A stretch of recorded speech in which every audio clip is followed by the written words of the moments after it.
আছেন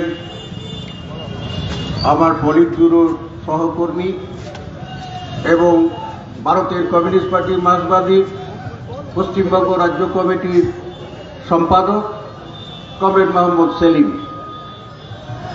আছেন, রাজ্য কমিটির নেত্রী কমরেড কেনিজ রবিউল ফাতিমা সহ অন্যান্য নেতৃবর্গ।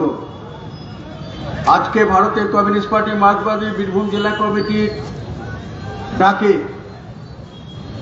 জেলার দুটো প্রান্তে সকালে বোলপুরে এবং এবেলা সিউড়িতে দুটো প্রতিবাদ মিছিল এবং সভার আয়োজন করা হয়েছিল।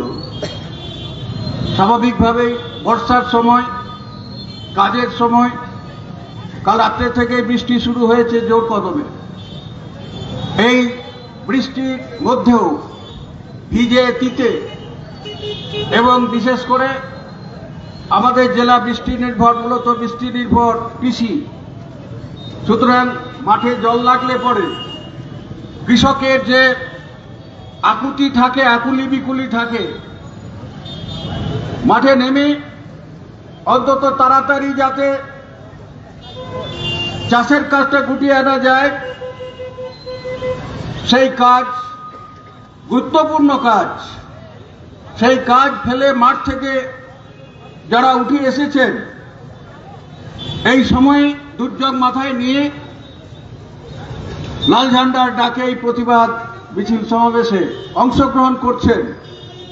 সবার ইচ্ছে থাকলেও আসতে পারেননি, এটা বুঝি, কিন্তু তার মধ্যে যারা এসেছেন তাদের সকলকে ভারতের কমিউনিস্ট পার্টি মার্ক্সবাদী পশ্চিমবঙ্গ রাজ্য কমিটির পক্ষ থেকে উষ্ণ অভিনন্দন জানাচ্ছি, নমস্কার, আদাব, জোহার জানাচ্ছি।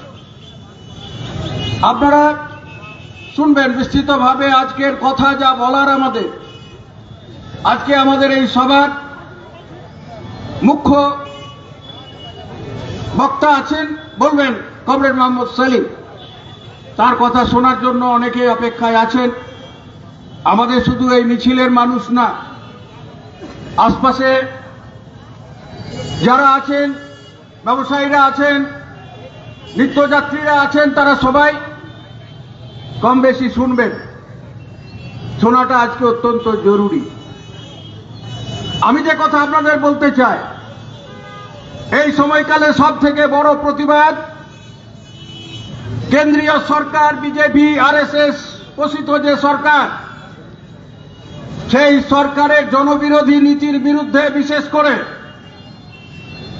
দেশের একটা বিপর্যয়কর পরিস্থিতি, শ্রমজীবী মানুষের উপরে যে সরাসরি আক্রমণ, তীব্র বেকারি, শিক্ষার উপরে আক্রমণ, আমাদের মত প্রকাশের অধিকারের উপরে আক্রমণ, মানুষকে গায়ের জোরে এবং সাম্প্রদায়িক বিষ ছড়িয়ে, বিদ্বেষ ছড়িয়ে ভাগ করে ক্ষমতায় টিকে থাকার এক নয়া ফ্যাসিবাদী কায়দা শুরু হয়েছে, সেটা আপনারা জানেন। তার বিরুদ্ধে আমাদের দেশের সমস্ত শ্রমিক সংগঠনগুলোর যে লাল ঝান্ডা, হরা ঝান্ডা, তারা ঐক্যবদ্ধভাবে কেন্দ্রীয় সরকারের সেই নীতি, শ্রমজীবী মানুষের স্বার্থের বিরুদ্ধে, শ্রম আইন পরিবর্তনের, জনবিরোধী, শ্রমিক বিরোধী শ্রম আইন পরিবর্তনের বিরুদ্ধে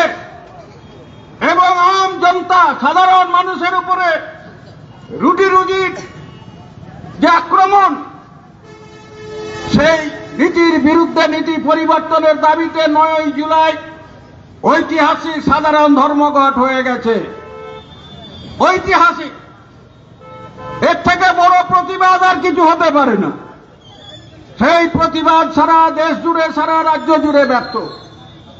তার সঙ্গে দেশে দুর্নীতির বিষয় জড়িয়ে আছে, লাগাতার দুর্নীতি, সাম্প্রদায়িক এবং কর্পোরেট দুই শক্তির মিলিত উদ্যোগে দেশের সম্পদের লুট, সে খাদান থেকে শুরু করে কয়লা, বালি, মাটি, পাথর, সমস্ত ক্ষেত্রে যে লুট চলছে অর্থাৎ বেপরোয়া প্রাকৃতিক সম্পদের লুট, অন্যদিকে আদিবাসী মানুষের জল জঙ্গল জমির উপরে যে আক্রমণ, লক্ষ লক্ষ মানুষকে হা ঘরে করে দেওয়া, তাদের বাসস্থান থেকে শুরু করে তাদের জমির অধিকার, জঙ্গলের অধিকার, চাষের অধিকার থেকে তাদের উৎখাত করা, সারা দেশ জুড়ে সেই অধিকার চলছে কর্পোরেটদের লুটের স্বার্থে। তারই অন্যতম একটা অধ্যায় হচ্ছে আমাদের রাজ্যে, আমাদের এই বীরভূম জেলার মোহাম্মদ বাজারের বুকে, যা আজকে দেউচা পাচামি তথাকথিত কয়লা প্রকল্পের নাম করে এই যে বিগত 3 বছর ধরে যে উদ্যোগ শুরু করেছে আমাদের রাজ্যের সরকার, সেটা সেই কয়লা তুলে পাষাণ ফুঁড়ে কয়লা তুলবেন।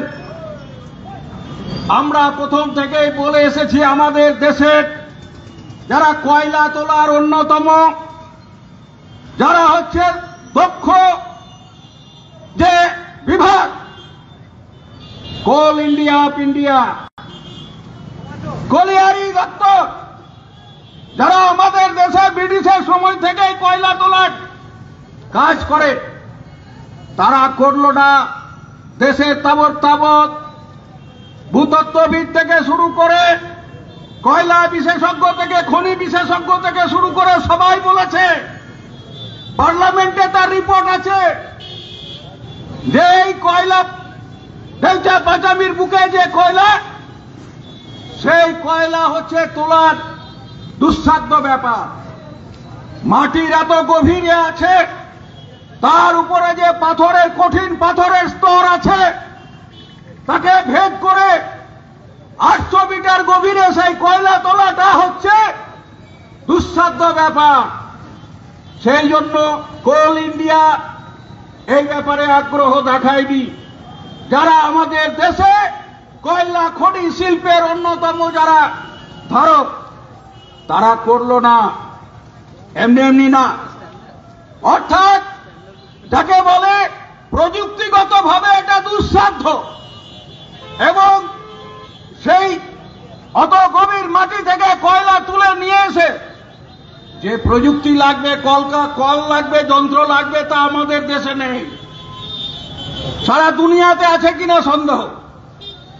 এই সব রিপোর্ট থামাচাপা দিয়ে আমরা প্রথম থেকেই বলে এসেছিলাম, আমাদের দেশের পরিবেশ বিজ্ঞানী, জনবিজ্ঞানী, সমাজবিজ্ঞানী, অর্থনীতিবিদ সবাই এক কথা বলেছে যে এটা প্রহসন, এটা হচ্ছে মানুষকে বোকা বানানো হচ্ছে, কোথাও কিছু নেই, সারা দেশে একটা কর্মসংস্থান নেই, সংগঠিত যে কর্মসংস্থানের শিল্প যা রাষ্ট্র পরিচালনা করে, আজ সেখানে কোথাও নিয়োগ নেই।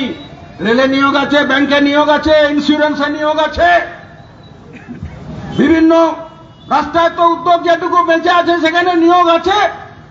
বেসরকারীদের হাতে তো সব বিক্রি করে দিচ্ছে, কোথাও নিয়োগ নেই, কোটি কোটি বেকার। অথচ এই শিক্ষিত কর্মক্ষম বেকার যুবক যুবতীদের শুধুমাত্র প্রলুব্ধ করার জন্য তাদের অসহায়তার সুযোগ নিয়ে বোকা বানানোর চেষ্টা হয়েছে। মোহাম্মদ বাজারের বুকে দেউচা পাচামি এলাকায় তথাকথিত এই কয়লা প্রকল্পে নাকি লক্ষাধিক বেকার যুবক যুবতীদের কর্মসংস্থান হবে, এইসব স্বপ্ন দেখিয়েছেন। ভোটের আগে শিলান্যাস করেছেন, আবার ভোটের পরে সেখানে মাটি কাটার কাজ শুরু করেছেন অন্ধকারে। সেই এলাকার 21,000 যারা আদি বাসিন্দা, সেই আদি বাসিন্দাদের বেশিরভাগ হচ্ছে সেই এলাকার আদিবাসী মূলবাসী মানুষ, গরিব গুরব মানুষ, তফসিলি মানুষ, গরিব সংখ্যালঘু অংশের মানুষ। তারা যুগ যুগ ধরে সেই মাটিতে বাস করেন, তাদেরকে উৎখাত করা হবে। প্রায় 4,500 গ্রাম উৎখাত হয়ে এই মৌজা, সেখানে 4,500 পরিবার উৎখাত হবে। তারা কোথায় যাবে? আজকের যুগে এই যে বিস্থাপিত হবে, সেই বিস্থাপিত হলে পরে তাদের কি পুনর্বাসনের পরিকল্পনা, আদৌ কয়লা প্রকল্প বাস্তবসম্মত কিনা তার তথ্যনিষ্ঠ কোনো বিজ্ঞাপন আছে? মানুষ জানে, সেই এলাকার মানুষের জানার অধিকার আছে, গ্রাম সভার অনুমোদনের দরকার আছে। আদিবাসীদের জমি গায়ের জোরে দখল করা যায় না, সে সরকার নিক বেসরকার মালিকরা নিতে পারে না। দেশের ভূমি ব্যবস্থার যে আইন আছে সেই আইনকে কার্যকরী করতে হয়, এবং সেই কারণে সেই সব কিছুই করলেন না। বিশ্ব বাণিজ্য সম্মেলনে তথাকথিত শিল্পপতিদের সম্মেলন করছেন, কোটি কোটি টাকা খরচ করে প্রতি বছর, আর এইসব কথা শোনাচ্ছেন, দেউচা পাচামির কথা শোনাচ্ছেন। এবারে আচমকা ঘোষণা করে দিলেন কয়লা তোলার কাজ শুরু হয়ে গেল, অথচ অন্ধকারে প্রতিবাদকে উপেক্ষা করে মাটি কাটা শুরু করলেন, বুলডোজার চালানোর কাজ শুরু করলেন। কিন্তু কি দেখা গেল? এর বিরুদ্ধে জনস্বার্থের মামলা হাইকোর্টে ঝুলছিল, সেই জনস্বার্থের মামলা এবার হাইকোর্ট তলব করেছে রাজ্য সরকারকে। রাজ্য সরকারের বিদ্যুৎ উন্নয়ন নিগম তারা বিদ্যুৎ উৎপাদন করেন, তারা কয়লা তোলেন না। তাদের সেই রকম কোন প্রযুক্তির কলা কুশলতা নেই, তৎসত্ত্বেও বিদ্যুৎ উন্নয়ন নিগম হচ্ছে এজেন্সি। করবে তো বাইরের বড় কোম্পানিকে দিয়ে তথাকথিত এই প্রকল্পের কাজ, কিন্তু সেখানে কিছুই হলো না। সেখানে কলিয়ারি দপ্তরের তার যে অনুমোদন প্রজেক্ট রিপোর্ট, যাকে বলে বিশদ প্রকল্প রিপোর্ট, জানে না দেশের মানুষ, এলাকার মানুষ। জানেন কেউ? আজ পর্যন্ত ওয়েবসাইটে খুঁজে পাবেন না। এইরকম একটা নাকি এশিয়ার দ্বিতীয় বৃহত্তম শিল্প করবেন, যদিও কয়লা কোনো শিল্প নয়, ধ্বংসাত্মক।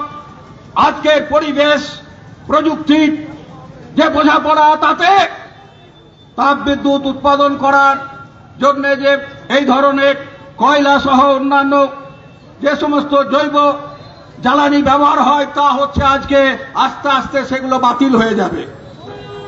দুনিয়াটা গরম হচ্ছে, পরিবেশ দূষিত হচ্ছে, যেভাবে জলবায়ুর পরিবর্তন হয়ে যাচ্ছে, কৃষি সর্বনাশ হচ্ছে, এই সবের কারণ হিসেবে সারা দুনিয়ার এইসব চুক্তি আছে, তাকে মানবে না।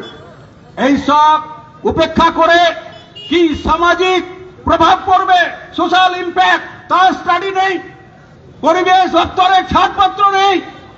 আসলে হাইকোর্টকে যে তথ্য দিয়েছে তাতে বোঝা গেছে যে সেখানে এইসব নেই, শুধুমাত্র পাথর তুলবে, অগ্নিশিলা, একটু মূল্যবান পাথর আছে।